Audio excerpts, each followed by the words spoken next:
भाकरी फुगत नाही पण करणारी फुगते. तुमच्या इथलं सांगत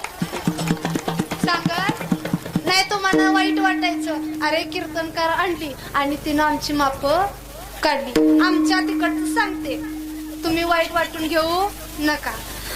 विनोदाचा भाग सोडून द्या. मला काय सांगायचंय, तुम्ही भगवंताची भक्ती करता पण ती भक्ती करत असताना कशी करायची, तुमची कामं करत करत भक्ती. भाकऱ्या करता, भाकऱ्या थापत असताना तुमचे हात चालू असतात पण तोंड बंद असताना घ्या ना भगवंताचं भजन. का भगवंत प्राप्त होणार नाही?